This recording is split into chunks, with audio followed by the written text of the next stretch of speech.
ये खबर संस्कारम यूनिवर्सिटी द्वारा प्रस्तुत की गई है। दोस्तों, आज की दुनिया में सोशल मीडिया और ऑनलाइन चैट कितनी आसान हो गई है, लेकिन इसी में छिपा हो सकता है बड़ा खतरा। भारतीय खुफिया एजेंसी आईबी की एक चौंकाने वाली रिपोर्ट सामने आई है। पाकिस्तानी आतंकी संगठन जैसे मोहम्मद की महिला विंग जमात उल मोमिनात अब भारतीय महिलाओं को ऑनलाइन जाल में फंसा रही है।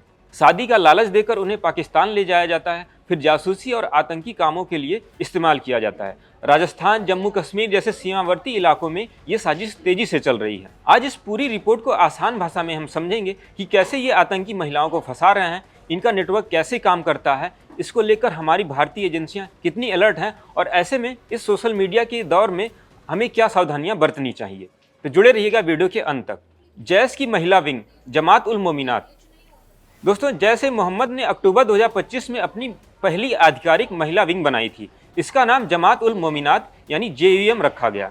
इस विंग की कमान संभाल रही हैं आतंकी सरगना मसूद अजहर की बहन सादिया अजहर। सुरक्षा विश्लेषकों के अनुसार इस विंग का गठन जैश ए मोहम्मद के प्रमुख और वैश्विक आतंकवादी मसूद अजहर के इशारे पर किया गया है। कश्मीर और राजस्थान के इलाकों में सुरक्षा बलों की कड़ी कार्रवाई के कारण जब पुरुष आतंकियों की कमी होने लगी, तब जैश ने महिलाओं को आगे करने का फैसला किया और इस विंग को तैयार किया।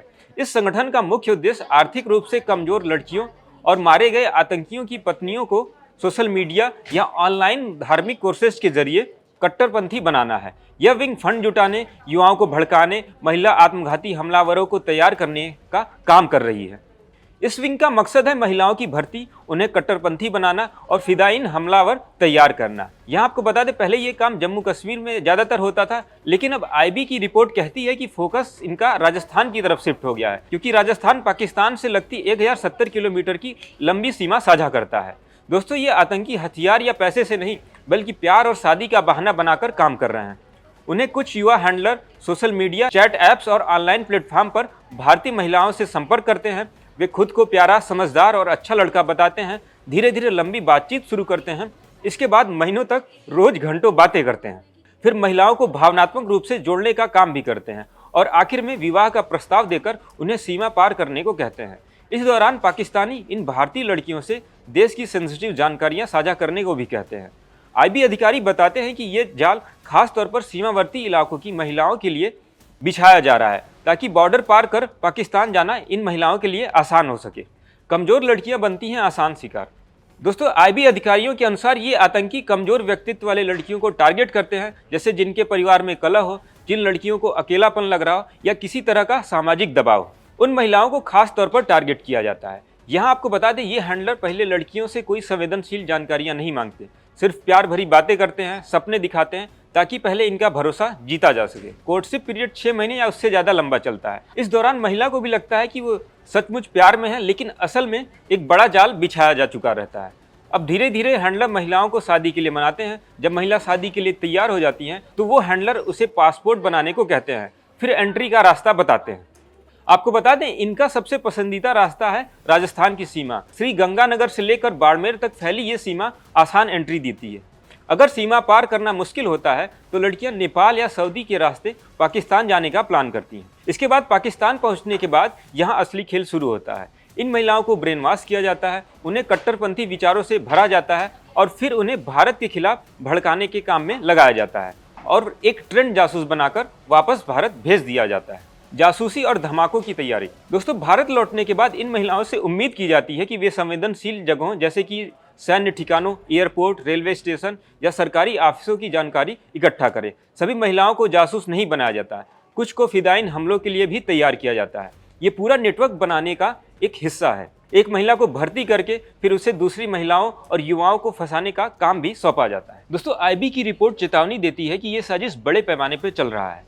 पहले छोटे स्तर पर होता था, अब इसे संगठित तरीके से बढ़ाया जा रहा है। जमात उल मोमिनात सिर्फ शादी और जासूसी तक सीमित नहीं है। इसका मकसद भारतीय समाज में कट्टरपंथ फैलाना, युवाओं को भर्ती करना और आतंकी नेटवर्क को मजबूत करना है। सरकार और एजेंसियां क्या कर रही हैं? दोस्तों, इस पूरे मामले को लेकर सरकार बहुत ही एक्टिव है। आईबी और अन्य खुफिया एजेंसियां इस साजिश पर नजर रखे हुए हैं। आए दिन कई संदिग्धों की पहचान होती रहती है। सीमा सुरक्षा बल यानी बीएसएफ और स्थानीय पुलिस हमेशा अलर्ट मोड में रहते हैं। राष्ट्रीय सुरक्षा को देखते हुए राजस्थान की भारत पाकिस्तान सीमा से 50 किलोमीटर के दायरे में बने अवैध निर्माणों, मस्जिदों और मदरसों के खिलाफ सरकार ने सख्त कार्रवाई की है। हाल ही में राजस्थान हाईकोर्ट ने सुरक्षा कारणों का हवाला देते हुए इस बेदखली और बुलडोजर एक्शन पर रोक लगाने से साफ इनकार कर दिया था, क्योंकि ये संवेदनशील सीमा है और यहाँ जनसंख्या बदलाव सुरक्षा के लिए खतरा बन रहा है। खुफिया सूत्रों के मुताबिक यहाँ पाकिस्तान से तस्करी और घुसपैठ का खतरा था, इसलिए इन अवैध ढांचों को हटा दिया गया। इस पर कोर्ट ने सुरक्षा के मद्देनजर रोक लगाने से इनकार भी कर दिया और कार्रवाई जारी रखने के आदेश दिए।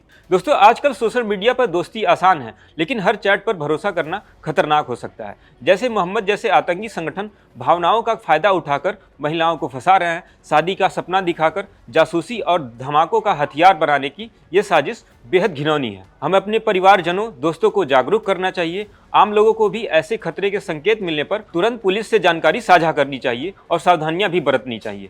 अगर कोई अनजान व्यक्ति आपसे लंबे समय से चैट कर रहा है या जल्द शादी का प्रस्ताव दे रहा है या परिवार से छुपकर कोई खुफिया काम करने को कह रहा है, तो ये सब खतरे के संकेत हो सकते हैं। खासकर सीमावर्ती राज्य की महिलाओं और उनके परिवारजनों को जरूर सतर्क रहना चाहिए और इसकी जानकारी पुलिस को साझा करनी चाहिए।